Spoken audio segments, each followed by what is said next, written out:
दोस्तों सभी को मेरा नमस्कार। यदि आप शुरू से ज्योतिष सीखना चाहते हैं तो आप मेरे चैनल को सब्सक्राइब कर लीजिए और बिल्कुल शुरू से यानी कि बेसिक से ज्योतिष सीखिए। आप सारी वीडियो देखिए, मैंने पार्ट 1 पार्ट 2 पार्ट 3 इस तरीके से वीडियोस बनाई हैं। आप उन सारी वीडियोस को देखिए और ज्योतिष सीखिए। दोस्तों इस वीडियो में मैं आपको सिखाऊंगा कि कुंडली में मांगलिक दोष कैसे बनता है। मांगलिक दोष कुंडली में कैसे बनता है, ठीक है। मांगलिक दोष को हमेशा लगन कुंडली से ही देखते हैं, ठीक है ना। लगन कुंडली का मतलब होता है जन्म कुंडली।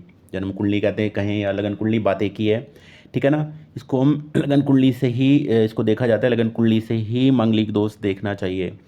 कुछ विद्वान ज्योतिषी चंद्र कुंडली से भी मांगलिक दोष देखने को बोलते हैं, लेकिन इसका ज़्यादा जो प्रभाव देखा गया है वो लगन कुंडली से ही देखा जाता है, ठीक है ना। लगन कुंडली में ही इसका ज़्यादा प्रभाव देखा गया है, तो इसलिए हमें हमेशा लगन कुंडली से ही मांगलिक दोष देखना चाहिए। देखिए मांगलिक दोष कुंडली में कब बनता है, आप अपनी कुंडली में भी देख सकते हैं कि आप मांगलिक हैं या नहीं हैं। देखिए कुंडली में 12 भाव होते हैं, ये बात मैं पिछली वीडियोज़ में बता चुका हूँ, पूरी डिटेल समझा चुका हूँ बेसिक से, आप वो देख सकते हैं। देखिए यहाँ से गिनना शुरू करते हैं, 1 2 3, यानी कि पहला भाव, दूसरा भाव, तीसरा, चौथा, पाँचवा, छठा, सातवां, आठवां, नौवां, 10वां, 11वां, 12वां। 12 भाव हो गए, 12 स्थान हो गए या 12 हाउस, कुछ भी बोला जा सकता है। देखिए क्या होता है, जब मंगल पहले भाव में हो या चतुर्थ भाव में यानी कि चौथे भाव में हो या सातवें भाव में हो मंगल, या मंगल आठवें भाव में हो, मंगल 12वें भाव में हो, ठीक है, तब व्यक्ति मांगलिक होता है। ये 5 भाव यदि मंगल इन 5 स्थानों पर किसी भी स्थान पर आपकी कुंडली में है तो आप मांगलिक हैं, ठीक है।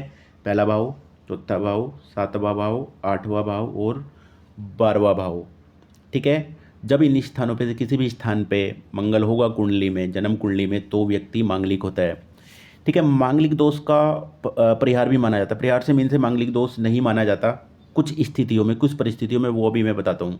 देखिए यदि मंगल स्वग्रही होता है, स्वग्रही, स्वग्रही का मतलब होता है मंगल जब अपनी ही राशि में बैठा हुआ इन स्थानों पे, ठीक है ना। इन 5 स्थान पे से किसी भी स्थान पे मंगल आपकी कुंडली में कहीं भी बैठा हो, इन 5 स्थान में से सपोज कीजिए आप मांगलिक हैं, यदि वो अपनी ही राशि में होगा। स्वग्रही का ही मतलब होता है अपनी ही राशि में जब ग्रह बैठा होता है उसको बोलते हैं स्वग्रही, ठीक है। और मंगल की अपनी राशियाँ कौन सी होती हैं, ये मैंने राशियों में पिछली वीडियोज़ में सारी बातें डिटेल में समझा दी थी, आप उन वीडियोज़ को देख सकते हैं, ठीक है ना। जब मंगल अपनी ही राशि में बैठा होगा तो इन स्थानों पर तो व्यक्ति मांगलिक नहीं कहा जाएगा, ठीक है। वो मांगलिक दोष का परिहार हो माना जाएगा, यानी मांगलिक दोष नहीं माना जाएगा, ठीक है ना। यदि मंगल अपनी ही जब मंगल, दूसरी बात बताता हूँ, जब मंगल अपनी उच्च राशि में बैठा होगा, मंगल की उच्च राशि कौन सी राशि होती है, मंगल की उच्च राशि होती है मकर राशि। जब मंगल अपनी राशि यानी अपनी उच्च राशि में यानी मकर राशि में बैठा होगा तो व्यक्ति मांगलिक नहीं माना जाएगा, ठीक है ना।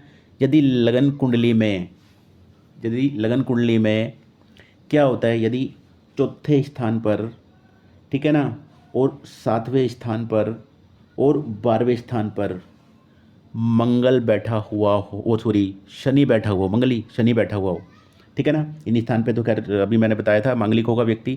जब शनि इन स्थानों पर बैठा हो, चौथे स्थान पर बैठा होगा, 7वें स्थान पर बैठा हो या 12वें स्थान पर बैठा हो, तब भी हम मांगलिक दोष नहीं मानते, ठीक है ना। एक और बात बताता हूँ, देखिए यदि मंगल के साथ कुंडली में उसके मित्र ग्रह बृहस्पति या चंद्रमा इनमें से कोई भी मंगल के साथ बैठा हुआ हो इन स्थानों पर, ठीक है ना, या दोनों ही चंद्रमा और बृहस्पति मंगल के साथ बैठा हुआ हो, तब भी मांगलिक दोष नहीं माना जाता, ठीक है ना। एक बार मैं फिर आपको बताता हूँ कि यदि आप ज्योतिष सीखना चाहते हैं तो मेरे चैनल को तुरंत सब्सक्राइब कर लीजिए। Thank you.